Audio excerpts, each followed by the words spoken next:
It's Thursday. You know what that means. This is MMWP, where we talk about professional wrestling that we watch in the week. Hello, my name is Chris, a Boingo Rider Gaston, and with me, as always, is in this endeavor my tag team partner. The Vacuuminator is here. Didn't expect I'd drop that fucking bomb, did you, mate?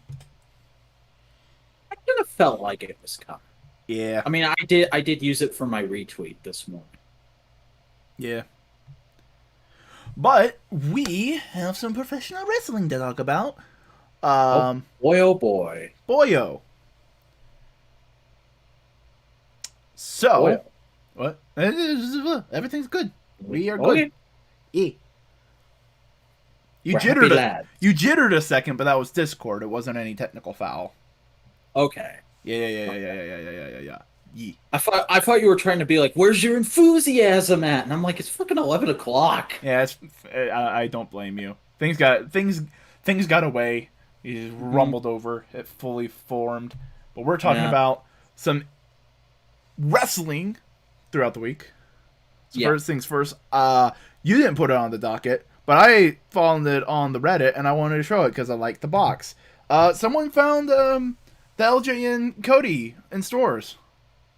Oh yeah, that thing's been around for a little bit. People been getting I them don't I don't from. get out much. You do remember this, right? But yeah, no, I like the box. I just want to briefly show the box, and I wanted to say it looks good.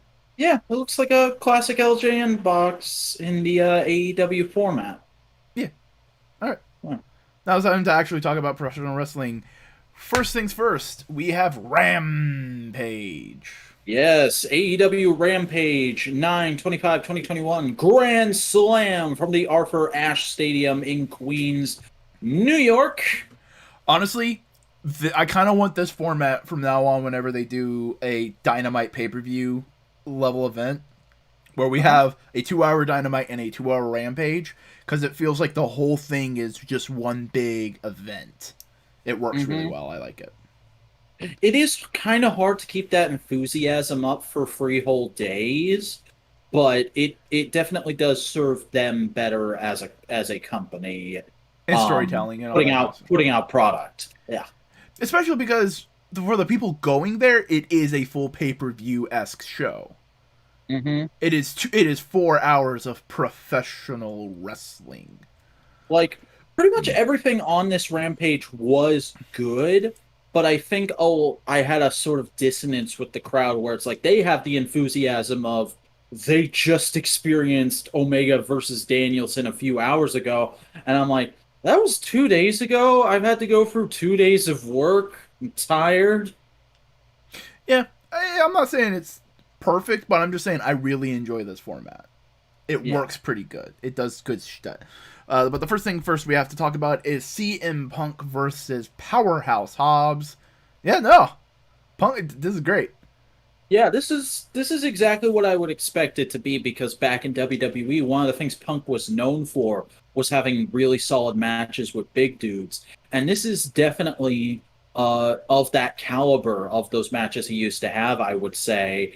And it also is just like a really impressive way to sort of get across Hobbs's character better than we have in a long time Mm-hmm. because Hobbs is actually really different from a lot of guys in AEW. AEW has kind of become the home of the smaller but muscly guys, which isn't a bad thing. I like that caliber of guys, They're but dense. yeah, but it's the exact opposite of WWE where they want guys that are Hobbs's size. The guys that are Hobbs's size are kind of the norm over there. And because it's not the norm here, it makes Hobbs stick out really well in kind of a badass way because a lot of his working in this match is just knocking Punk down with a big move and then sneering into the camera for 30 I seconds. hate to put it this way because there's also like a mini connotation, but like he's a junkyard dog. Like he is Mhm. a rough and tumble like don't fuck with me, boy, kind of guy. Yeah, I mean, he's wearing overalls as his gear, and it really helps get across that kind of character. Yeah, yeah, yeah. Like it just has that kind of like rough and tumble working class. Don't fuck with that guy. He's seen some shit. Yeah, kind of which character. is which is kind of his character. You look back to when he was a babyface, they Hmm. kept trying to put him over as this big inspirational character because him and his brother were involved in a gang shooting, and his brother didn't make it. And ever since then, he's tried to carry on his brother's spirit by becoming a wrestler because they wanted to become wrestlers together. And you take that, and the heel version of that is I watched a man die in front of me. I'm fucking hard. Yeah, yeah, yeah. There's a lot of that. It's just really good. But this was a good, solid match, and it also feels like the end of the Team Taz kind of conflict for right Mm-hmm. now, which is It's good. just a short and simple feud. And Uh, you know what? Team Taz needs a couple of those. yeah, because a lot of their feuds end up dragging on way too long. Um, Yeah. So a but couple shorter little programs works really well. yeah, and ultimately, this match ends with Punk doing something really impressive, hitting Hobbs with a go to sleep. Yeah, yeah, yeah. Go to sleeps. Like it's an almost 50-year-old man getting this massive beefy boy up on his back to hit him in the face with his knee. Yeah, very much so.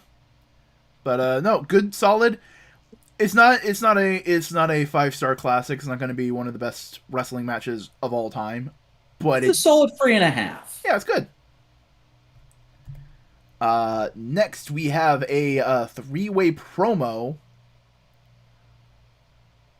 It was Thunder Rosa, Jade Cargill, and Nyla Rose all talking about they have a problem with each other because of the women's battle royal from All Out.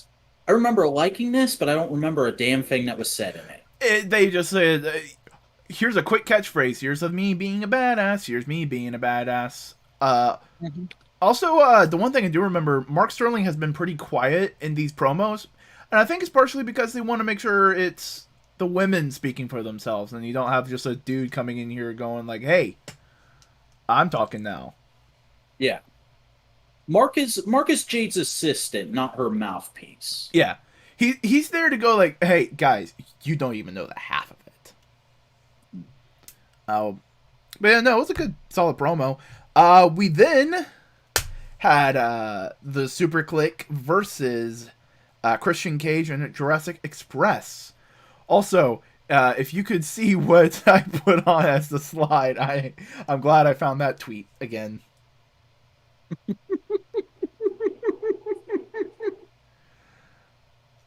Uh, no, that was a very fun match. Obviously, that's one of the only things I remember from it is that spot, Yeah, especially because they played the Cutler cam of it on BTE, and the whole time Cole was just taunting Jungle Boy, like, "Oh, you're gonna get it, you're gonna get it, you're gonna get it," and then the kiss happens, and they're all like laughing at him.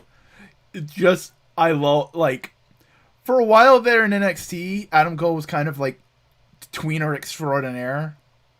That's Mhm. partially just because everybody loved Undisputed Era, rightfully so. But I Yeah, just love him. Undisputed Era was great. I just love Adam Cole being an unmitigated douchebag. Hmm. And he's got such an interesting, like, different look than any other wrestler in AEW and a lot of other wrestlers in general, I would say.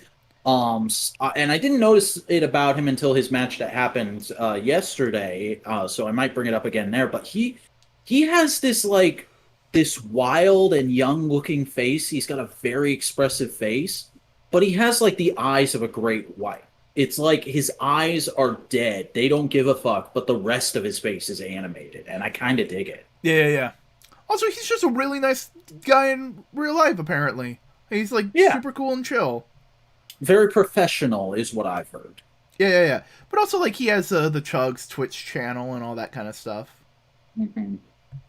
Is that what his Twitch is called? Chugs? Yeah, Oh, that's great. yeah, it's Chugs.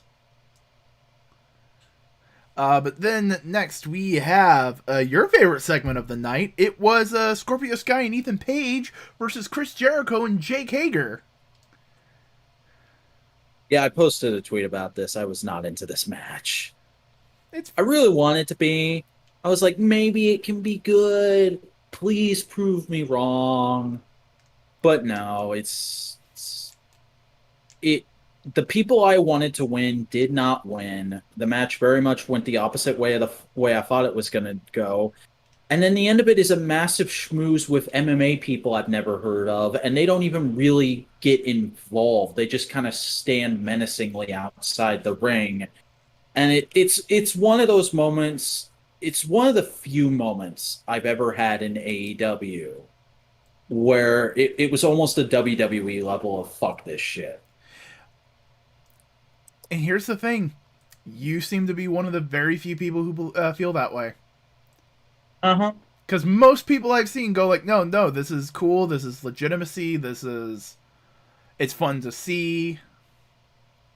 Because there's people out there, because most people out there know who the MMA people are and give a crap about MMA. I don't. Like, I don't know how many fucking times I'm going to have to say it on this podcast.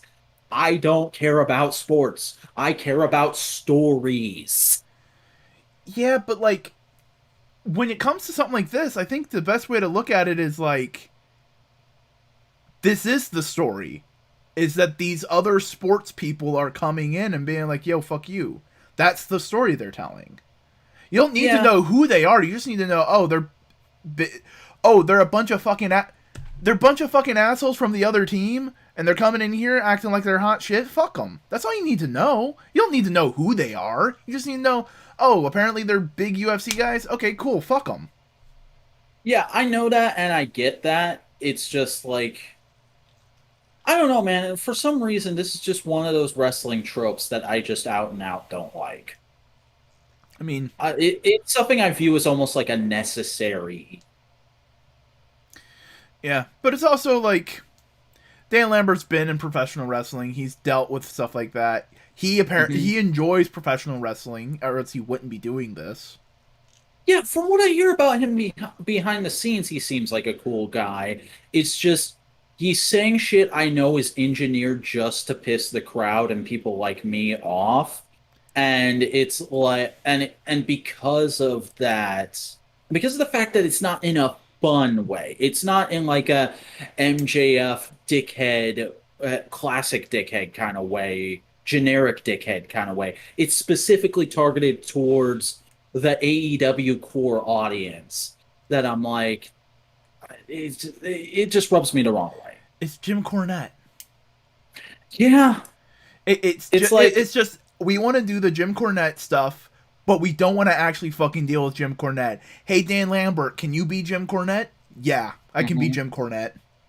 And I'm sitting here going like, man, I was just telling YouTube I don't want to see this motherfucker's videos an hour ago. Why do I have to see him on your show?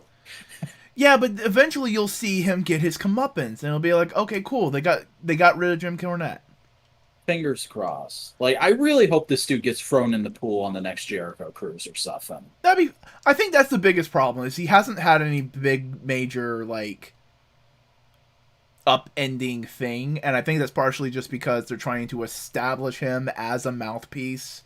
They're trying to Mm. establish Men of the Year with him. They're trying to do all that kind of stuff, so they don't want to make him look like an idiot or make him lose, like the group lose badly right now. Yeah. I think once that kind of pressure gets released, I think like it might flow a little bit better. But that's future. I like thinking about it. You know. And I will say this as a little teaser for later in the show. After Wednesday, I do have a positive thing to say about Dan. I will say, yeah, we'll get to that. I think this match and going forward, Dan Lambert's massively improved. I feel like there's It, it seems like they're doing a minor course correct. yeah. It's the same thing. We'll get to it. We'll get to it. But Yeah, yeah, yeah. the next thing we have is a four-man tag team match. We have Lucha Brothers, Santana and Ortiz with Alex Abrahantes versus Private Party and Butcher and Blade. I have no memory of this segment. It was just fun. It was just to get like a couple hometown boys with Santana and Ortiz out there, a couple semi hometown boys with Butcher and Blade because they're from Buffalo. Yeah. Have some spots. Have cement the fucking babyface feud that we're going in with Lucha Brothers and Santana and Ortiz. That like it's not going to be face versus heel. It's going to be face, super babyface, all that kind of stuff. Yeah, you cheer for who's your fan favorite. Yeah. No, it was just fun. It was nice to see the Butcher. Yeah, the Butcher, The Butcher, the Blade, and the Bunny. the Bunny. But then we had Matt Hardy cutting a promo. Finally confirming what all of us has been thinking is this was leading to a hair versus hair match, but with a twist. Yeah, it's not Matt Hardy, it's Jack Evans. And it's fucking hilarious. Because Jack Evans did not expect it. And I was like, what? No. Don't worry, Jack. You'll do fine. No, but I don't want... No. What? Don't worry, Jack. Jack. You'll do fine as long as you win. Yeah. So you better win, Jack. Yeah, no. Matt Hardy as this sniveling asshole is fucking great. Great. Yeah. Yeah. Then we had Sammy and Fuego coming out and cutting a cue card promo. Which was really nice because, like, they came back from a commercial break with it, so I thought, like, randomly picture-in-picture had started up, and I was like, what the hell's going on? Usually they start picture-in-picture with that. And it was like, I was comfortable, but I was also slightly set off, so when Miro came out, I was like, oh, you cheeky buggers. Yep. Miro beats down, just hyping up their match next week. Yeah. We then just got a video promo from Andrade. Just basically cementing what his character is some more of just like, I am an asshole, but I am not a cheater. I will prove how good I have honor. I will prove how good I am by being good, but fuck you. So, yeah. We then had Penelope Fjord versus Anna Jay. This match was okay, but it's very obvious they were saving a lot of what was in the tank for Wednesday. Yeah, it was just a setup match to cement the tag team stuff. Mm-hmm. It was good. I liked it. Yeah. It was better. It was probably I'd say it was one of the more solid women's matches we've had this year. That wasn't like a higher grade. Yeah. I do like. I will say this: AEW's been working really hard to make the women's division feel a lot more important in the standings. Mm-hmm. Because there's been times when it was pushed to the wayside because they had too many men's storylines, but now it feels like they kind of got a better balance. But we end Rampage with Eddie Kingston versus Eddie Kingston and John Moxley versus Minoru Suzuki and Lance Archer. I almost messed that up. In a Suzuki Goon in action. Lights out match. Fucking hell, this was good. This was a lot of fun. This was so much fun. Everybody was having so much fun. It was great to see Murder Grandpa go full Murder Grandpa. Mm-hmm. And, like, just a wonderful moment of subverting expectations towards the end. Because, like, I had heard a hint at a spoiler for this. Mm-hmm. Where, like, on Wrestling Observer on Thursday morning, Brian Alvarez just said, like, I've heard all the spoilers for Rampage, and I'm not going to spoil my listeners, but I will say the crowd got to go home pretty happy last night after the Lights Out main event. And I was like, oh shit, Tanahashi finally showed up. Oh, and yeah. And no, they swerved us, bro, because fucking Homicide is all elite. I think it was just a hometown pop. I don't think he's fully on to AEW. But they made him a theme song. Probably just because he needed it. But also, like, Homicide's a New York boy. He's Eddie Kingston's boy. And apparently I read somewhere, I don't know the validity of this, but, like, Homicide helped Eddie Kingston out of a bad place when Eddie was contemplating suicide, like, a couple years ago. Oh, wow, I hadn't heard of that. Yeah, so, like, Homicide's an important buddy to Eddie. Nice. Yeah. But no, it was good to see. I wish Eddie got a little bit more at the end to be a really big fiery babyface, but like it's understandable that it went the way it did. Yeah. I kind of wish, like, just to put the cherry on top, he had finished who was it in the trash can? Lance. Yeah, he had finished Lance by standing him up and then hitting him with the spinning discus. That would have been cool. Yeah. Or his back fist, which he uses a lot. Yeah. Well, that's the same thing. There's just two different terms for it. But no, it was good. It was if this is the end of this program, it was a good end to this program. It's good end to this chapter. Yeah. I would love to see Minoru Suzuki in AEW again. Hmm. All in all, very, very solid Rampage. Yeah. But why don't you tell us about some BTE? All right, so BTE this week was pretty interesting because the cold open is a video package for a Christopher Daniels return. Hell yeah.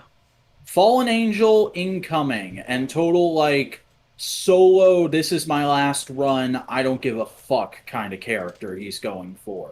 Because I'm pretty sure it's a contact, but he's kept the look of the completely bloody eyeball. Nice.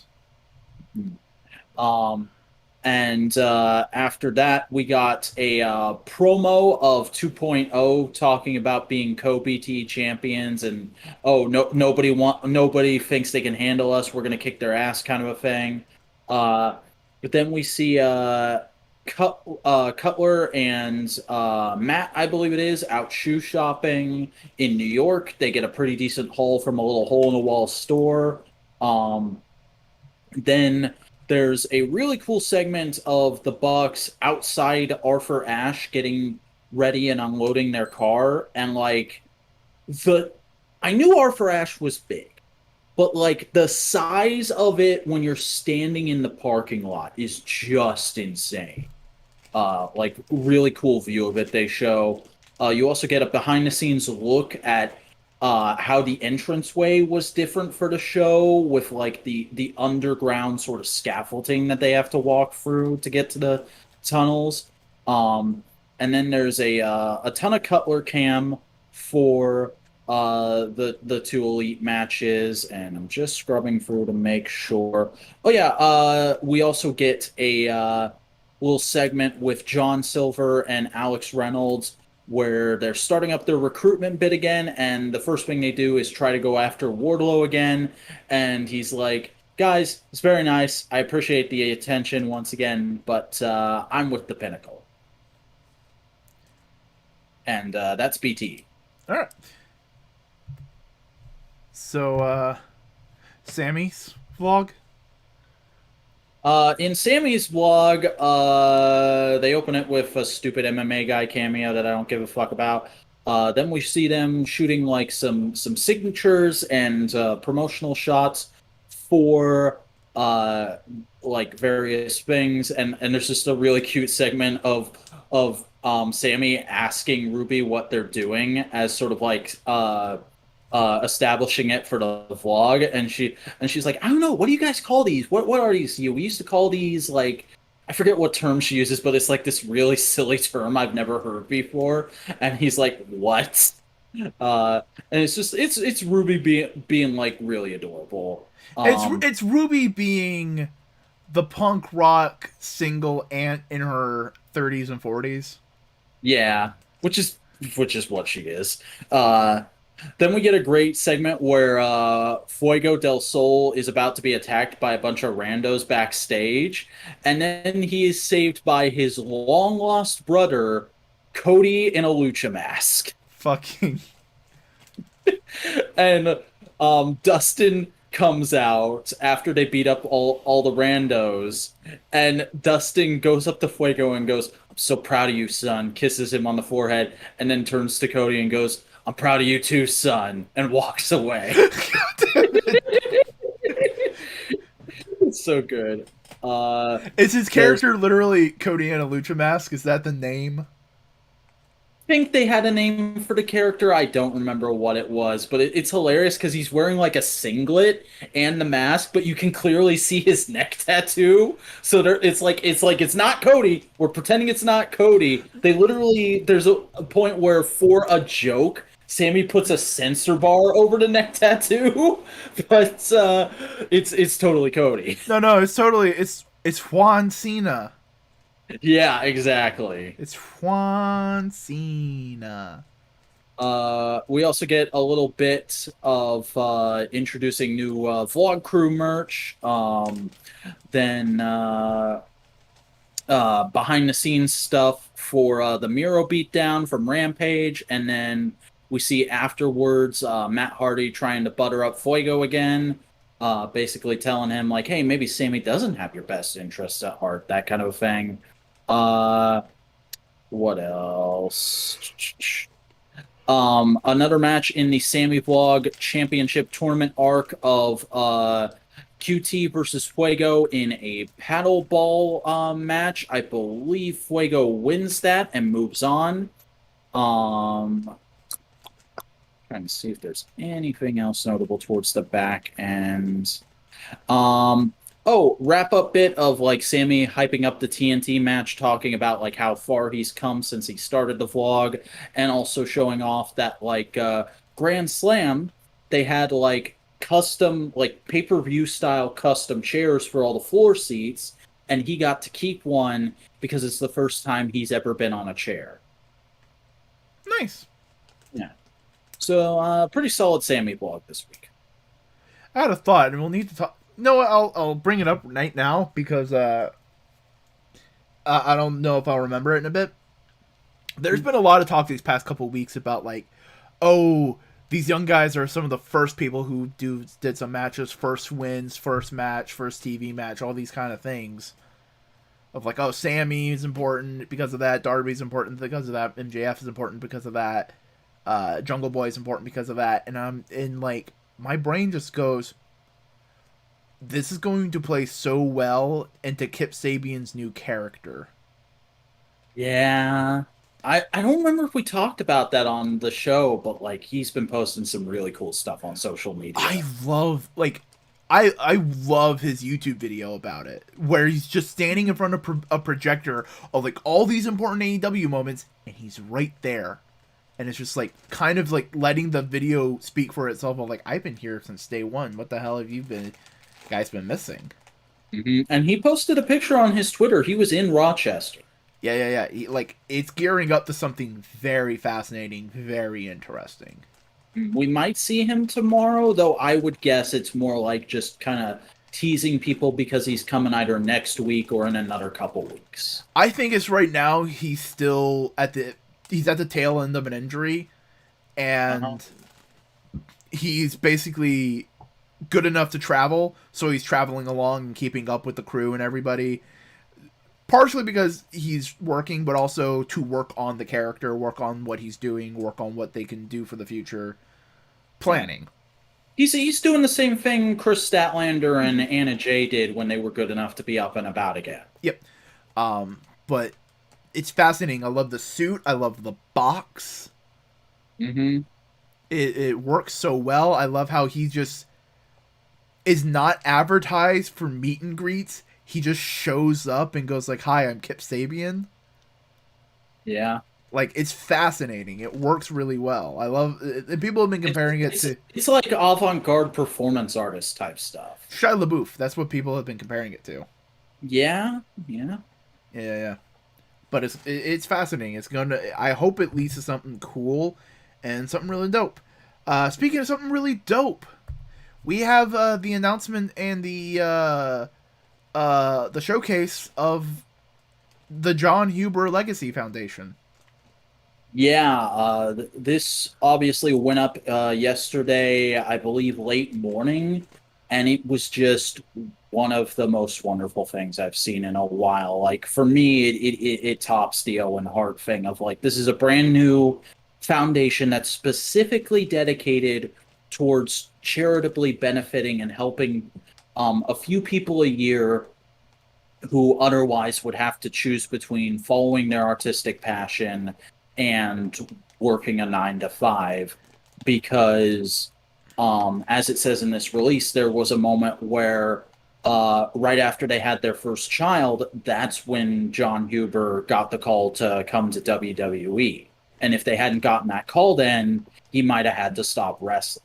Yeah, the way they describe it is foundational focus on providing support to people in creative fields who have not taken the next step in their career because of familial obligations. It's very much like it can be you're in digital art, you're just a regular artist, and you can't take the next step because you're taking care of a sick grandparent Mm-hmm. or something like that, or so on and so forth. Many of situation like that. It's I wouldn't say it's a big thing that needs a lot of attention, but like it's a nice thing to have a focus on, and it's something Mm-hmm. that's directly connected to John Huber. And it like hit me in a place personally, not just because it's in memory of John Huber, but like I don't like we've discussed this off mic tons and tons of times, but I said this on Twitter. This is the kind of program I want to be able to start with Modular one day when we're big enough. I want to we're here to help each other so that one day we are big enough we can help Others. others. This is also the kind of program that I could see like there's so many people I thought about like, oh, this something like this could help people in that situation, like you with your father and having to help take care of him, but also wanting to pursue video making. I was also thinking of like TJ Omega, who spent how I many was literally about to say him. Yeah. I started watching. I went back and started watching some of his new content, and it's like I love the toy store angle. hmm I it's weird because it's like I think the angle is smart. I like some of the videos, but just the array of different stuff he's doing comes off as like slightly desperate to me. But I also get it because in that first "I'm coming back" video he made at the start of his current output, Hmm. he literally said like, "This is me giving it the final college try." And he's running a shotgun. He's throwing everything at the wall to see what works. And it looks like so far the toy store stuff is working pretty good for him, hmm which is nice. You all right, bud? I had a droplet go down the wrong pipe. Ah, It did yeah, not sit well. that sucks. Oh yeah. But like no, but like things like TJ Omega, Evil Uno, people like that Yeah. having realizing their family and having to think about things like that. Like Mm. it is such a universal thing for a group of people, for a career choice that doesn't get a lot of. I don't want to say charity as in like the traditional idea of like charitable organizations, but like they don't get an easy go of it because it's seen as frivolous. It's seen as like lesser than a full 9 to 5, like you're doing actual work kind of job. It's seen as like a hobby you get paid for kind of thing. So Yeah, see an organization take it legitimately, go like, no, you're doing something important. We want to help you. Mhm. I mean, YouTubers talk about this all the time. Successful YouTubers talk about this all the time. Of like, my friends and family didn't take me seriously until I had been doing it as a job for a year, and then I showed them my bank account. Yeah, Like, like we even can speak to this right now in this instance. We're doing this show because you have a ton of family obligations. I have a ton of family obligations. I'm working a 10 to 7. Uh, and we're doing this show at 11 at night because we love talking to each other. We love talking about wrestling. And it's like, why the hell not make it content? hmm Maybe one day it'll pay for itself. yeah, and even then, like none of this cost anything Yeah, to start up. it co- it costs time. It costs time, but we Yeah, here's the thing: it's time we would have spent talking about it anyway. yeah, and it makes me feel better about the fact that because we're doing this, I'm probably gonna sleep in a little longer than I should tomorrow. Yeah, but there's also like other aspects of like I started streaming on Twitch, doing a variety of things, but making sure I have the time to do it and do a good show of it. It get like things get wonky. So like, yeah, no, I wouldn't say I'm a person in a situation that would apply for this, because it's like, no, I'm nowhere near that kind of situation. But like, I'm glad something like this exists for people in a situation more dire than what I'm in. You know, Yeah. it's the impression that I get. Dun, dun, I'd dun, say dun. I'd say the two of us have like a moderate situation, whereas this is for people who are in a severe situation. This is for people in a situation where like they are just on the cusp of like breaking out and doing something cool, and then everything goes to shit. Mm-hmm. You know, you And if you they have open, I know they put up a new Brody shirt, which is to directly benefit this, but I'm hoping they'll just have open donations at some point because I would like to set up a regular contributing effort to this from my bank account. also I only scanned the official release. I didn't realize Brody's brother was doing it too. I thought it was just his wife. No, it's his wife and his brother. Yeah. It's nice. Mm-hmm. But roads to the top. All right, so I watched this just a couple hours ago. So did I. Probably. Oh, you watched it? Yeah. Okay, I did not expect that. I thought I was gonna have to be like, and then this happens, and then this happens. It is exactly what I thought it would be. Yeah, it's a fucking reality show where I'm sitting there going like, yo, this would be really interesting if it wasn't for the goddamn transitions. This is Hey Normies Wrestling. Mm-hmm. This is Also, can we agree that last scene with the ladies was probably scripted? Oh yeah, no, it was a little bit scripted. They probably already figured all that stuff out, and they were like, "Hey, can we play it up for the?" And you know what? That was one segment in the entire episode where I was like, this feels fake as fuck. And here's the thing: I'm okay with that in a wrestling-based reality show where they can play. That's fine. Here's the thing: Yeah. reality TV's like 2 steps away from being scripted entirely. But also, like, there's some backstage bombshells that kind of get casually dropped on us by this show. Like, I don't know if it was out there or not, but I had no idea Lee Johnson and Julia Hart were dating. Yeah, no, it's cute though. Yeah, I love Cody's reaction. It was like, "Hey, by the way, we're seeing each other," and he was just like, "Okay, okay." I mean, realistically, it is good practice that Lee Johnson and Julia Hart did it because they are having a relationship in a workplace environment that needs to be known by your higher ups. That is the responsible thing to do. But goddamn it, Cody is the biggest dork in the world. Yeah, and there's some great moments of him and TK being like surrogate parents to younger stars. Like the subplot with Ricky was really cool. Oh yeah, no, I will say this because my family has watched some of the WWE reality shows on a somewhat regular basis. Those are completely vapid and very superficial. This one feels like a wrestling-based reality show because it's about Cody and Brandy running a wrestling show. Mm-hmm. It feels like the better side of reality TV, where it's like, this is still pretty manufactured, but like it doesn't feel wholly fake. No, and there's also some neat behind the scenes things of like watching the go position, all this kind of bullshit and all that kind of thing. The bit before Ricky's gonna go out to give the promo, and Cody's just like, and just remember, if it's not going the way you want it to, you can just come back here and we'll figure it out. And Dustin is like, don't tell him that. What?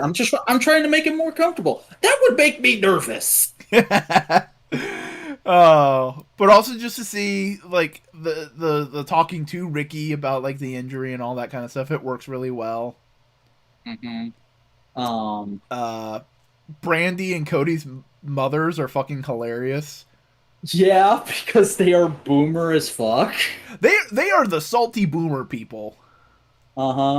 It's just so hilarious because it's like you get where they're coming from, but it's that total feel of like Cody and Brandy totally want to say "shut the fuck up, mom," but they can't because those are their moms. And so you're sitting there going like, can I say shut the fuck up, mom, for you?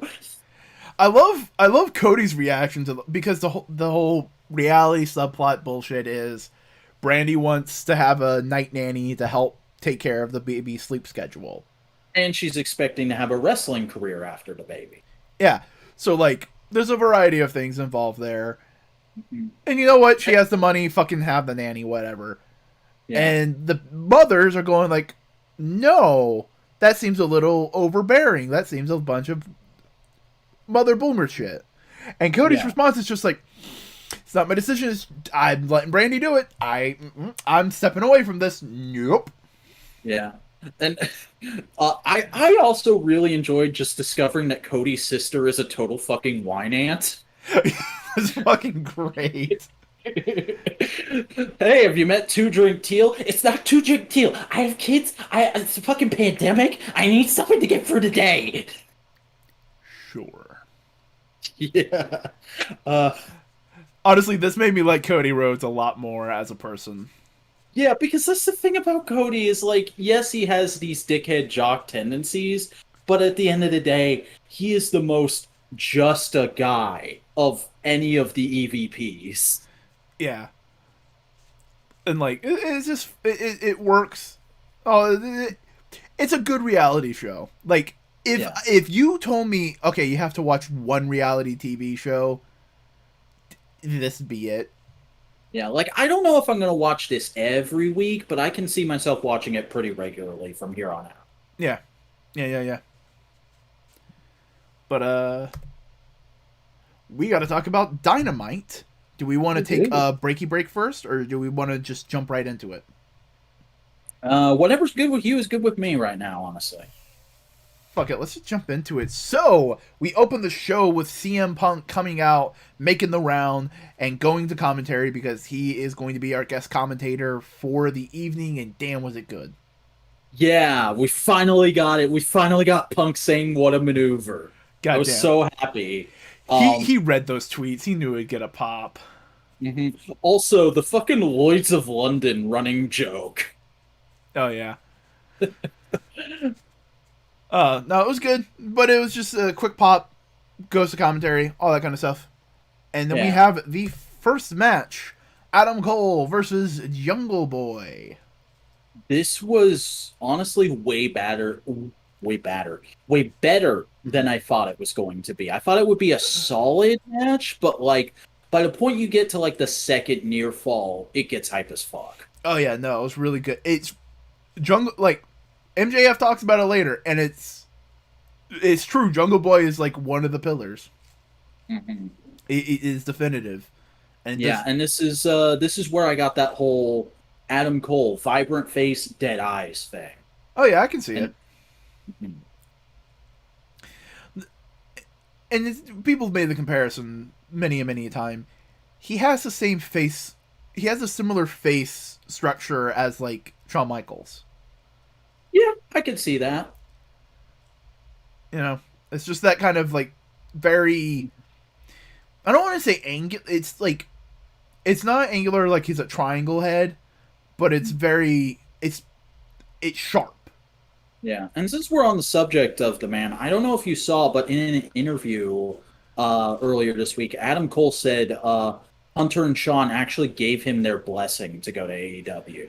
Yeah, no, I have a feeling Hunter and Sean are going like, yeah, no, we understand you wanting to go to AEW 100%. Fucking go. Mm-hmm. It's probably that thing of like either I can tell my son he can do the thing he wants to do and just let him be happy even though it hurts me, or I can tell him no and have him resent me for the rest of my life because of it. Yeah. It definitely feels like Hunter and Sean are trying to play a long game of like, okay, we'll get through all this bullshit and eventually we can make NXT the way we wanted it again.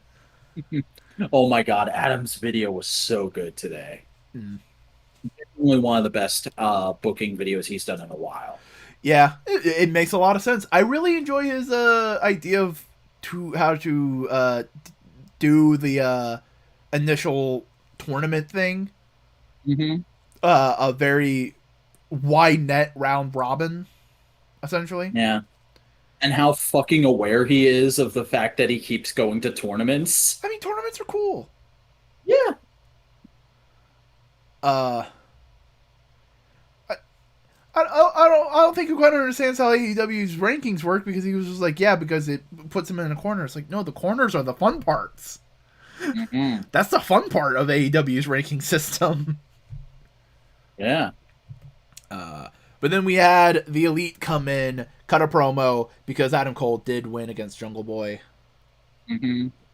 And they're all like, "We're great. We're the best. We're super cool." And here's Kenny. Kenny's great. Look at Kenny. And Kenny's like, "Yeah, everybody told me the match was fucking great. I appreciate it, but I don't give a fuck because I've got better things to do, and there isn't going to be a rematch." Hey, we're gonna do a gag with my Brandon Cutler trying to cut a promo. Oh nope, fuck you. Mako Nakazawa cut a promo. What did he even say? I remember it was something funny, but I don't remember. He said like a half a sentence, then the crowd started chanting and goes like, "I do not wish to talk," and he handed the mic over to someone else. Yeah. I get the feeling he didn't actually know what was going to happen. No. Um, and then Bryan Danielson comes out, and he's basically like, "Oh, I'm getting that fucking rematch. I don't care how many heads I have to bust." And they're like, "All right, that's fine. You can have any one of us want. You can have us right now." And he's like, "Oh, I was hoping you would say that." And then Jurassic Express and Cage come out, and there's a big old schmooze, and we're getting Bryan Danielson. I have to say it slowly so I remember to say it correctly right now. I'll get it down eventually. We're getting him versus Matt Jackson on Rampage tomorrow, and I have not read spoilers, but I have read non-spoiler reviews, and by all accounts, it was freaking amazing. You forgot the best part of Brian's promo. That man has no penis. It's true, that man has no penis. That's the only thing I could think of was just like, this is just Ryan Venkman. This is just Venkman. Yeah, I did think of that a little today too, just because like I was listening to a podcast at work of some guys opening toys, and one of them had found the entire Ghostbusters Afterlife wave at their local Target, and apparently all of the old Ghostbusters come with new like extra accessories. Like Ray comes with his book. Nice. Yeah. No, it was a good thing. We didn't have a beat down. It was mostly just like the Elite just running away. Yeah. This is a really solid like match building, feud building promo. Yeah, I could almost like it's one of those things where it's like I don't think they're going this way, but I could almost see this pairing of heels and faces go to like a blood and guts. Yeah, I can see that. But next thing we had was a backstage segment with the Lucha Bros and Andrade. That's been the same kind of Lucha. It's different, it's new, but it's a similar vein of the other Andrade Lucha Bro promos of basically like, hey, where's Pac? It's a new verse in the song. Yeah, hey, where's Pac? Oh, hey, we can't challenge for your AEW titles, but those AAA ones, hey, when's the last time you defended those? Oh, are we going to bring those up and do all that kind of stuff? You know, right. I got some luchadors on speed dial. Yeah. Which is smart. Mm-hmm. You can't just have an immediate team go after the AEW titles because of rankings, but hey, AAA. Yeah. Why not? And remember, before there were AEW tag titles, the AAA tag titles were the ones they were fighting over on the prequel views. Yeah. But the next segment, do you want to talk about it, man? All right, so we have I'm trying to find it in the card. Dante Martin and Matt Sydal versus the American Nightmare, Cody Rhodes and Big Shoddy Lee Johnson with Brandy Rhodes and the Enforcer Arn Anderson. I like about 90% of this segment. Okay. I feel like the match was really solid. I really like the segment of like Cody is just being. I like the angle of Cody is being try hard as fuck, and it's like Lee is just working around him. Um, we got some really cool stuff from Dante. I don't know about Matt though. I don't really remember anything he did in this match. He was the Uh, heater. He was just to get heat for Dante. yeah. Um, and ultimately, it ends with like Lee fucking pulling Cody out of the ring, tagging himself in, and then pinning after a backdrop spike. And we then get a promo segment where Tony Schiavone comes down to talk to them and be like, "Hey, what's going on? Are you going to go after Malachi again?" And Arn kind of hijacks the thing to go like, Cody, you are fucking up consistently. You fucked up with Malachi twice. First, by not going through the plan we discussed, and then almost retiring. What the hell was that? And then in the second match, you wasted time you could have used to win to check on me when I was clearly fine. You don't listen to me. You're being an idiot. You're weak. You don't fucking shoot people when they try to hijack your car. And me and Lee are out of here. Fuck you. It is very much of like your head's not in the game. Mm-hmm. And like the look Cody has as they're walking away of like I want to argue, but I know they're right.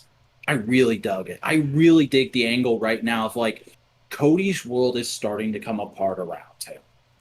And I think the bigger thing about Malachi Black isn't like you didn't do my plan. It was like you invited him into this fucking whole thing. Like we could have just avoided him and not worried. Yeah. But your Big Ed had to get us involved with him, and then I got kicked. Lee Johnson got kicked. Your brother got kicked. It was not fun. Why are you doing this again? And like I honestly would be fine if we get a couple episodes from here on out where Lee is having solo matches with Arn and Cody isn't anywhere near them. Yeah. Have Cody go off and do his own thing for like a feud or two. Yeah. And I can also see this as a potential stepping stone to that heel run we've been speculating for a little while. And like I know there's a lot of people. Let's get to the elephants in the room. Arn's line was weird for a TV segment in 2021, but it it was makes sense for Arn. Anderson. It was an Arn Anderson ass line, so I was fine with it. But I understand others being weirded out by it.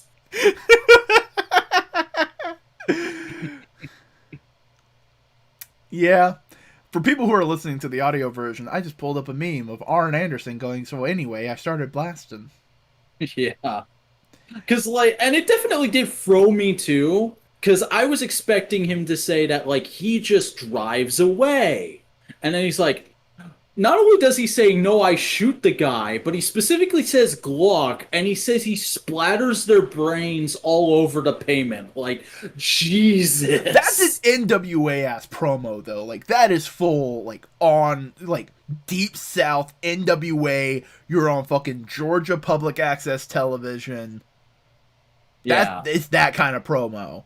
It works really well for, like, the legacy of Arn Anderson, but it, like, I get why people didn't jive with it, but like I immediately got what he was going for. I dug it because it was just like you tuck your tail in between your legs and you bow your head at the biggest sign of danger. You're not confident enough to tackle it. I don't give a fuck. Bang. Yeah. Like there's also the other thing of like this conjured up the thought of my head of like, yo, where's that MJF rematch you teased at the start of the year? Yeah, there's things like that. Was that just to get a pop? Is Cody actually scared of MJF? Oh yeah. I wouldn't be surprised. There's a variety of things in there. Like, but also I really love how like Malachi Black was throughout this entire segment without being there. Like the shadow of Malachi feels like it's over the segment. You felt his presence. Yeah. Like, everything that Cody was doing was because of the fucking damage that Malachi did. Mm-hmm. Which is good.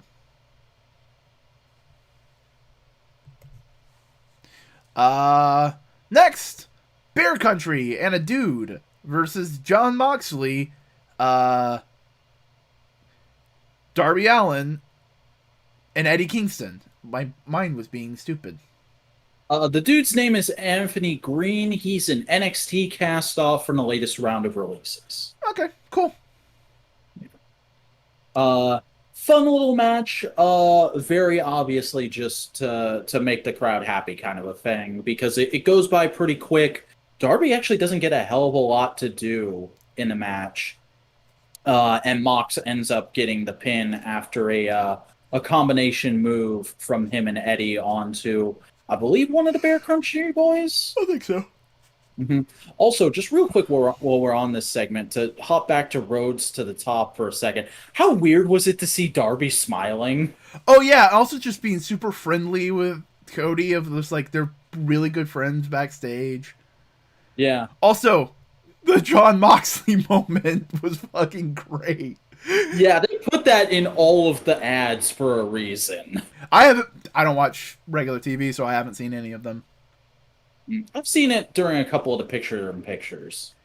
Yeah, of just like Brandy going up, "Hey John, how you doing?" I'm hungover. What?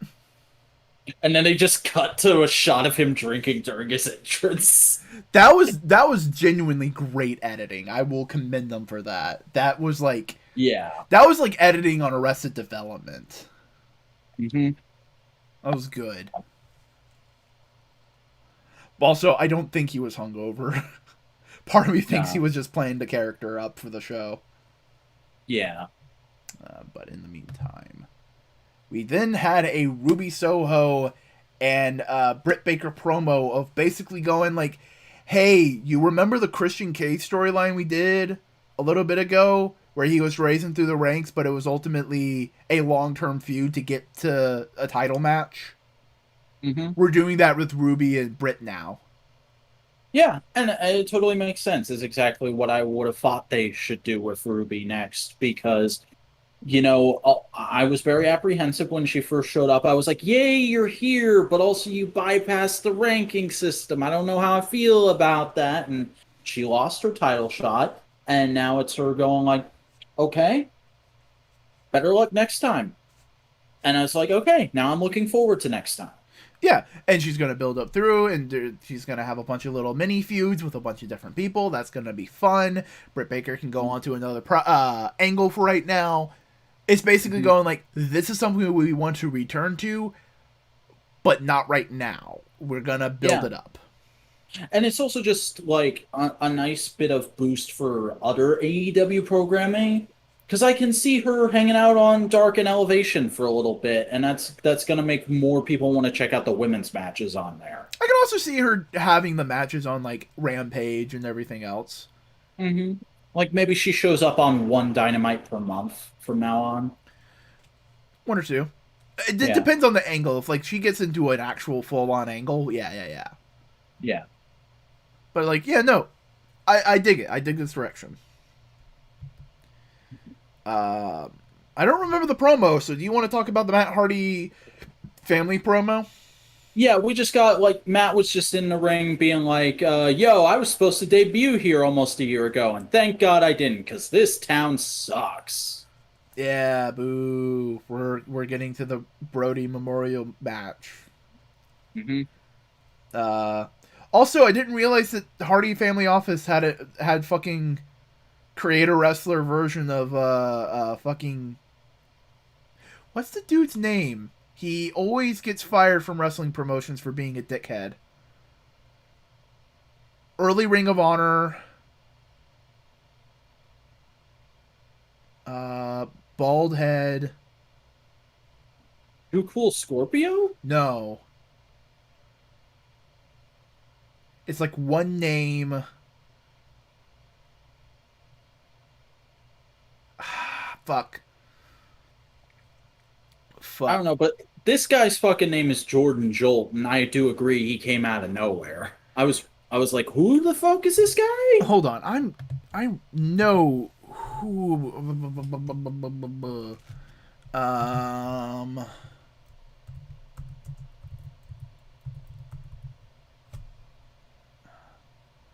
Live, everybody.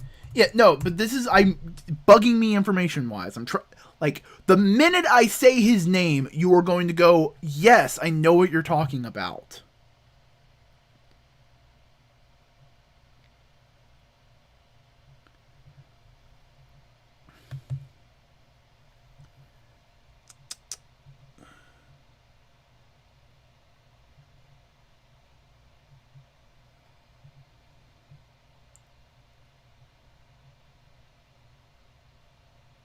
Low key. Oh, I didn't know he had that reputation. Yeah, no. I've only heard Loki's name in passing a few times of like guys saying like, "Oh yeah, it was cool to wrestle him back in the day." Yeah, no, he goes like I don't know like the best way to think about it is like I don't think the biggest asshole. I think it's just more of like he's very protective of his spot and he overinflates his spot. Okay, so he's the kind of guy CM Punk would say he's standing on his dick. Yeah, but I don't think he's like super standing on his dick. He's just kind of like He's mostly just standing on the tip. Yeah, because because he keeps getting work. It's not like he can't work. It's just more of like because like I'm looking at his fucking Wikipedia page. Early career starts in 1998. Ring of Honor from 2002 to 2006. TNA 2002 2004. Japan till 09. Return to TNA 06 08. Pro Wrestling Guerrilla 07 to 08 and 11. He was in WWE from 08 to 010. 08 to 10. 11 to 13, which was New Japan and TNA. Independent Circuit 2012 now. New Japan 2013. TNA 14 to 15. Impact 17, Major League Wrestling 2018 now. Like he's just gone through people and he's rubbed people the wrong way kind of guy. So your point is Jordan Jolt looks like Loki. But like the creator wrestler version of him. Mm. And now that pointless tangent's done, Dark Order and Orange Cassidy versus Hardy Family Office. Yeah, this was a really really nice match. Yeah, this was done just to kind of give the Dark Order one big fun goofy segment to pop the crowd. Mm-hmm. And they're teaming up with one of Negative One's favorite wrestlers, and there's a big, huge angle that ties into the current Dark Order storyline and also allows the members of the extended Dark Order family that aren't in the match to get involved. It's really, really solid and really wonderful. Like just seeing Amanda Huber come out to make them all get their shit together and like the stone-eyed look on her face was such a badass moment. Oh yeah, and Negative One coming out doing the papers, Amanda Huber basically coming out and going like, "Now you boys know that Brody wouldn't be liking this, right?" Mm-hmm. And the crowd And it was just go ahead. and the crowd just loving it all, and like, because it's obvious like everybody but Evil Uno was willing to like forgive and forget and move forward. Evil Uno is just like I'm trying to think of the best way to describe it because it totally makes sense for Evil Uno's character to be doing it, but it was kind of like I made a decision and I can't go back on it or else I look weak and they won't and like this whole thing will fall apart. Yeah. Also, Preston Vance had a new mask that looks like fucking Deathstroke, and it was sweet as hell. Oh yeah, I love that mask 10 times more than his older mask. Yeah, the Joker one. Yeah, like I get it, it was cool. It looked like 10, but like this new mask is 10 times better. I love it. Mm-hmm. And Alan Angels keeps getting his mask ripped off, so I wonder if they're gonna start letting him wrestle with his bare He face. keeps ripping his own mask off, and I think he's been teasing on social media that he might split off from the Dark Order, not in like a group implode kind of way, but just like I want to do my own thing kind of way. Yeah. Who knows? But no, it was fun. Big goof. Johnny ran wild. Everybody hit their signature move on poor Jordan Jolt, and the Dark Order, of course, won the match. Yeah. It was a fun, feel good segment.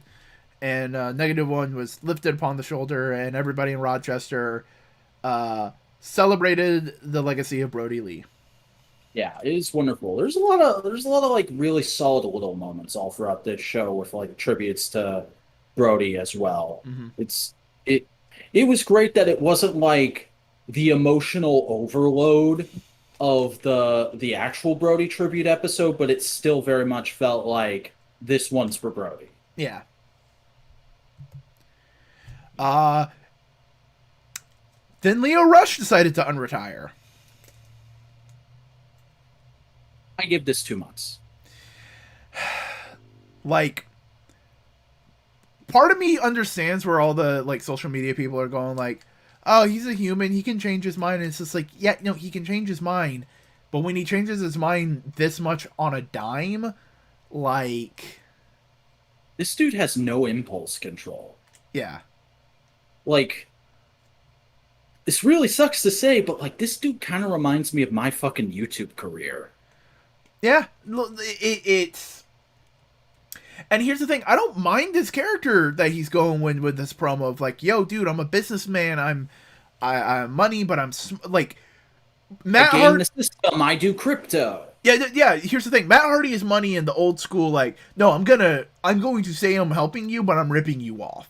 I'm a carny asshole. Don Callis is a very similar thing. Leo Rush is like, no, no, no, no, no, no, no. Here's the thing: I help you make money, and we both make money. We do this thing. We did. Yeah, no, I got business plans. We got it.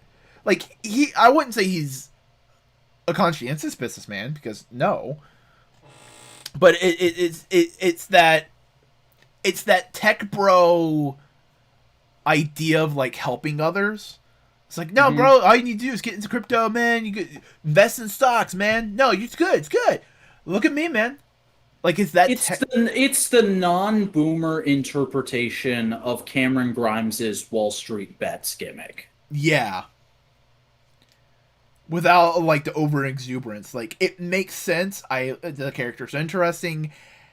I just want. It's just what is the shelf life on this? Like it's like asking me to invest on a Kickstarter from a company that's already had 2 failed Kickstarters. Yeah, and like I understand wanting to give Leo Rush another chance because maybe the biggest problem was that he felt like he couldn't continue wrestling because the financial situation was out of his control and he couldn't continue like all these other mitigating factors, and maybe a full AEW contract alleviates that and he's more comfortable and he's more reliable. And also like AEW is known as like the most friendly, helpful, we're a family wrestling company out there. So it's kind of like if AEW can't fix this guy and help him succeed, nobody can. Like the only person I know that has been through AEW and not been good is Evilise. Mm-hmm. Like, and they're the only. What's his name? Hardcore guy. Yeah, but he's not out of AEW because he feels like AEW was bad. He's out of AEW because he was an idiot. Mm-hmm. And now he's a fucking delivery boy for DDP. Yeah. Not Diamond Dallas Page, the postal company. Yeah. Honestly, I saw a picture of him. He doesn't seem like he's living his best life. Like he's sad that he missed his opportunities, but he seemed like I've made my bed. I'm sleeping in it. Mm-hmm. So here's for the best. Yeah. Like fingers crossed, but I just don't have much faith left. Yeah. I mean, when he was in WWE, he was reliable. That's the thing. Like he was unhappy sometimes, but like who in a WWE isn't? Yeah. I mean, like, if anything about Leo Rush, when he is actively on screen, he is a great performer. Mm-hmm. Him and Lashley was a great act. Mm-hmm. Him going after and then becoming the cruiserweight champion was a really good story. The optimist in me goes like, all right, cool. He has a full AEW contract. He is guaranteed. He's good financially in that situation as long as he knows his stuff and he takes care of it and all that kind of thing. He can still do indie bookings and indie dates because that's how AEW works. I think this might work better, but I'm not entirely sure. Yeah. We will have to see.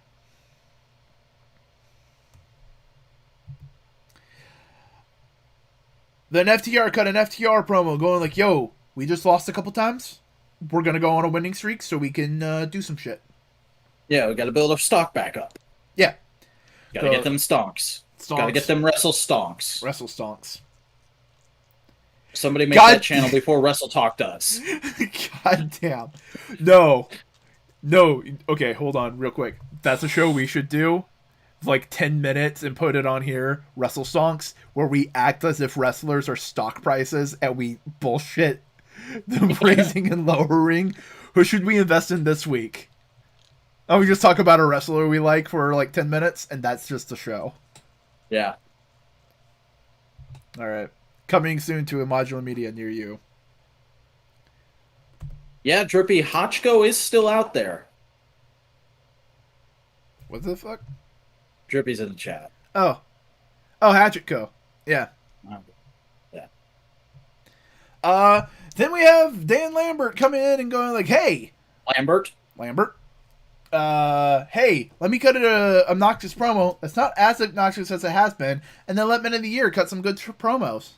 Yeah, because he has like an opening line or two, and then he passes the mic to someone else, because that has been my biggest problem with Dan Lambert's throughout the entirety of him being here. Is like when he was by himself, I was like, this guy's annoying, but I can forgive it because he's doing a shtick. And then when they attached him to the Men of the Year, I was like, what the fuck are you doing? These guys are fine talkers. They don't need a mouthpiece. So to see finally a promo where it's like he's sharing the wealth with them, it's like, okay, but it's not what I wanted. You know, it's that feeling of like, this isn't optimal, but it's acceptable. Yeah. I mean, Ethan Page. The tightest tits in the game. The tightest tits in the game. Like, that's just fucking a great ass line. How is that not a shirt yet? Oh, it's going to be. It's going to be so soon. Mm-hmm. And I can picture his wife just at home watching that and then face palming. I think someone already got it as a tattoo because I saw him retweet it. Oh my god. Fucking wrestling fans, man. Yeah. Tightest tits in the game. But it was good. It was solid. What more can we ask from a Dan Lambert promo at this point? Also saying Chris Jericho shouldn't come back because we beat him. Yeah. We then had the return of Hikaru Shida. My wife. Basically going like, yo, I've won 49 times. I want to win a 50th time. Serena Deeb, you want to fight? And Serena Deeb going like, bitch, you thought. Hikaru has just come so far, man. Like, her English is so fluent now. Her looks are so fucking on point. I wonder if that's why she hasn't been on TV in, like, forever. Because she wanted to work on her English. Yeah, might be. Because people, I've been seeing on the fucking subreddits and Square Circle, r/AEW official, people going like, where is Shida? She lost and then just disappeared if you're not watching the YouTube shows. Yeah. And part of me goes like, she was like listening to this. I was like, oh wow, that's fucking. You worked hard on that English. Yeah, she was probably taking like accent and vocabulary classes. Yeah, like she's been like it was a really fucking good promo from Hikaru Shida, who, as far as we know, like she hasn't been the greatest promo in AEW, mainly because of the language barrier. She wants to speak in English for the AEW audience. And this promo wasn't like amazing, but it was still really solid. And it felt like a wrestling promo on par with the kind of promos we've been getting in video packages lately. Like it didn't stick out in any way. The thing that stuck out about her here was just her fucking look, which comes off to me as like a kindly Yakuza boss. Yeah, it has it like that's the thing I was liking about this whole vibe is like Hikaru Shida was very, I wouldn't say clinical, but like very business. It was like, no, I want to have a 50th match. I want to win. Serena Deeb, you're really good, but I think I'm better. I'm gonna win. And Serena Deeb just going like, no, like a yoga Karen. Yeah, because that's Serena Deeb's character. Yoga Karen. But no, like I'm hyped for this because Serena Deeb and Hikaru Shida. What's not to fucking like? And we've definitely not seen Hikaru for longer, but we haven't seen either of them on Dynamite in quite a while. Yeah. So like, again, I'm thinking like, oh man, the women's division is really popping off. Because how many women's segments have we had in this Dynamite? Grippy, you got good taste. Shida is bae. Shida's great. Mm-hmm. Also, like she also cosplays as Tifa as one of her gear when she wrestles. And like, I'll admit, I routinely admit on the show, I don't keep up with the YouTube shows as much as I probably should. So I hadn't seen her in like a wrestling gear type outfit in forever. She posted some bikini pics to her Instagram the other day. Girl's got fucking washboard abs now. Yeah. I have she probably just wanted to take some time, work on all these things, work backstage, help out the women's division. I don't think Shida was doing nothing. I don't think she was on the shelf doing nothing. No. She was working. You know what she did? She did the thing you were talking about a week or two ago of she switched out. She needed a break and other people needed TV time. Yeah.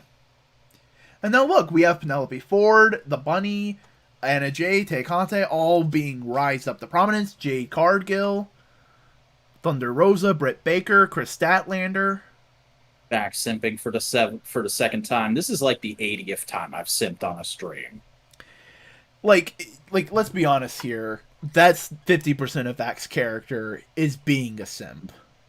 Yeah, my character on this channel is a lot of degeneracy. I've just leaned into it over time. Yeah. To the point where I've had times where I've been like, maybe I should talk about like legitimate romantic interests I have. Nah, that doesn't jive with the character. Fuck that. Just go full on like. At least you're not Jerry Lawler. No. I honestly don't. Like, here's the thing about Jerry Lawler's character. I think not even he thinks saying puppies is in good taste. Yeah. But, no. Hikaru Shida, Serena Deeb, that's going to be fun. Oh, man. Too bad CM Punk's not going to be commentating on the Serena Deeb match. That'd be fun to see. Yeah. Because of the Straight Edge Society stuff from a long ago. I'm surprised they haven't done a reunion of those people yet, because they could do it very easily. Yeah. But next up, we have a tag team match. Penelope Fjord and the Bunny versus Tay Conte, Anna Jay. Jay finally has a theme, and it's fucking badass. Like, legitimately, this feels like the beginning of, like, oh, we're thinking about maybe starting a women's tag division of some kind. Mm-hmm. And they came out in their matching gear finally, and it looked great. All of them had Penelope Ford and the Bunny both had matching gear. Tay Conte and Anna Jay both had matching gear. It was like a full-on just women's tag match in the traditional style of a tag match. Mm-hmm. And remember, like a couple weeks ago, I was kind of down on Ty, I was like, I don't know. I feel like they've kind of trained all the uniqueness out of her character. She was on point in this match. She got in some of her Brazilian jiu-jitsu stuff, and she was also just loud as fuck, like even rivaling the bunnies screaming, Yeah. just yelling at like, "No, you get the fuck out of here, Anna, get them!" But no, it was really good. It was really solid. I'm not sure how I felt about Tay Conte's Anna's pink. It was okay. It was just like, oh wow, very pink. Mhm. Very toyetic, I'd say. Yeah. But it really makes me want to see Anna Jay and Tay Conte versus what's their new name? I'm not sure. My Who are you talking about? Who are the Iconics. two people? Oh yeah, the Illusion. The Illusions. Mhm. And they've even said, because they did an episode of, so while Renee was on maternity leave, Renee was having guest hosts come in on the podcast and do interviews for them. So there was an episode where the Illusions were the hosts, and they were interviewing Tay and Anna, and they were like, "Oh, we've got to have a match sometime. We've got to have a match sometime." It's like looking at our younger selves. Oh yeah, it's gonna be. Oh, that'd be so much fun. This would be great. Also, Penelope Ford and the Bunny versus the Illusions. That'd be great too. Yeah. Because imagine Also, the Bunny going promo off of them. mhm. And this is the first time because they win the match with Anna Jay putting Penelope Ford in the Queen Slayer and she passes out. First time we've seen that move in a good long while, and I really dug it. Yeah, it was great. But then Negative One came in, hugged his older sisters, and we had another like fun Dark Order moment. Mm-hmm. Yeah, that's Really what one of the better women's matches in a while, I would say. really good, really good. It's nice. Yeah. Then we had a women's promo segment. Just again hyping up the three-way match between Thunder Rosa, Jade Cargill, and Nyla They reveal Rose. it's going to be no DQ. Yeah. So we might get a bit of blood. We might get. I don't think we're gonna get Britain Thunder 2 level, but I think we might get somewhere in that neighborhood. Oh yeah, but this is gonna definitely be like a flag planting moment for the women's division. I feel like. Yeah, it'll be. It's one of those things where it's like I'm not hyped for it, but I'm very interested. They're gonna all look great though. Especially if Thunder's in there being a ring general, that's gonna be great. Oh yeah. God, just imagine Thunder Irish ripping, Irish whipping Jade Cargill into Nyla Rose. That'd be. It's just so many good stuff. So much good shit. Oh, but then we had the promo of the night. Yeah, MJF in the ring, comes out, goes, "Yo, I just wanna say it a little louder for the people in the back. Myself, Jungle Boy, Darby Allin, and who was the fourth person he said? MJF. No, Sammy Guevara. Sammy Guevara. Yeah, the four of us. We are the four founding pillars of AEW. We are the homegrown stars. We're gonna be the next big things. And I've beaten two of them, and that other guy, he totally doesn't matter. And then Darby comes out, and he's like, "So, did you want a match, or, well, fuck you. The wrong person died in that car crash. That was the impetus for your whole character. I'm not gonna fight you, jackass. Not unless it's an official match. Go home." Because I'm bigger than you. Fuck you. Just like again, it's a really good moment of subverting your expectations as a wrestling fan, because you go back to the Attitude Era, this ends in a big old brawl. But here, it's modern. These are young guys. They're millennials. We're trying to do away with some of that toxic masculinity. We're trying to teach all the kids, all the little darbsters at home, they need to know you need to pick your battles. And CM Punk basically spelled it out if you didn't understand it. It's like, MJF is a bully. You don't engage with him. You just stand up to them. And it really showed it off. Man, that's going to be a banger match. Cause Do you think we're getting it in like the next couple of weeks, or are they going to save it for Full Gear? Because they announced when Full Gear is happening, and it's like in a first month and a couple half. weeks of November. Yeah, I think it's going to be Full Gear. This is a Full Gear. This is a pay-per-view match. mm-hmm. They're just going to build it up. Yeah. Also, what the fuck was in Darby's hair? Just like a random piece of paper. Question, was this accident or was this a rib? Did someone try to rib Darby? I could see it being either way. I guess we'll figure out whenever we see on Sammy's vlog or whatever vlog if someone goes like, I put a thing in Darby's hair. He didn't know. Maybe this is a thing for Roads to the Top. Maybe. Who knows? I don't know. But it was just weird. I thought it was like, is that just like a bunch of his hair clumped together? And it's like, no, it's a thing of paper. Where did that come from? Yeah, I only really picked up on it in one shot, but it was like, oh, there's paper in his hair. What the fuck? Yeah. All right. But no. Maybe he was like just dyeing his hair backstage and he didn't take it all out. Probably not.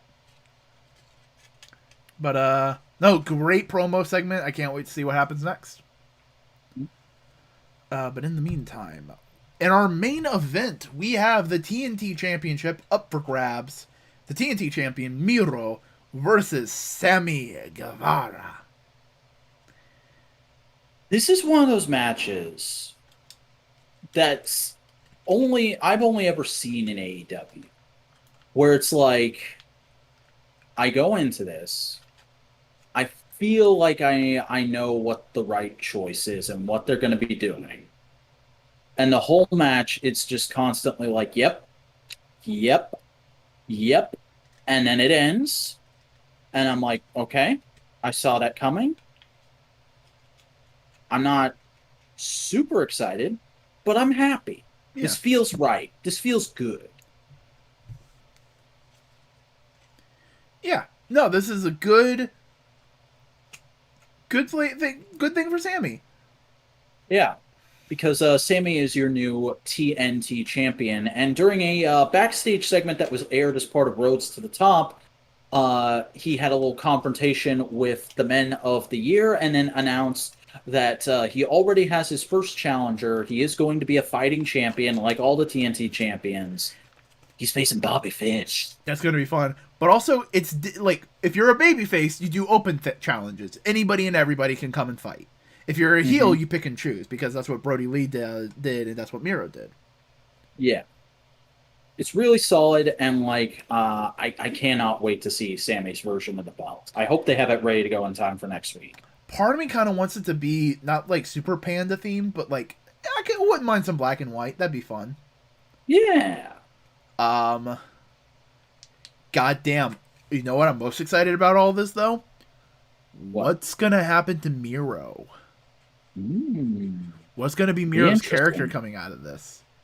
I feel like he's about to get kicked while he's down because of certain someone we were talking about earlier in the show. I don't remember what you're talking about. Mally. Oh, Mally. Let's just say things are about to get super bad for Miro. Oh, right. Fuck, he's coming back too. Shit. Yeah. It's going to be interesting. There's going to be some interesting things going on. Also, I love how fucking old Miro looks in this picture. Yeah. Drippy, I don't know what the fuck Ghost? I mean, yeah, we can have that discussion one day. I have no problem debating somebody about Kamen Rider Ghost. I think Buster's the one that's afraid to have that discussion. At least that's the feel I get from them. Beelzebub, Lucifer. We're talking about Ghost, right? The heavy metal band that sings about Satan? No, we're talking about Kaigons and Doki Dokis and Tengais. Hold on just 1 second. Hold on.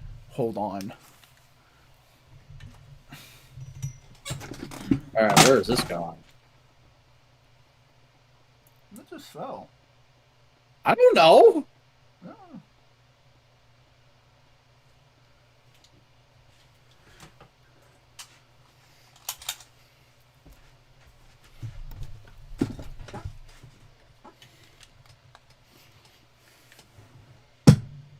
Right? Oh, some figures in the background fell. That's what happened. Okay. Oh, bro. That is like the one thing I will give Ghost though is much like Gaim, it's a show I don't like with toys that are really good.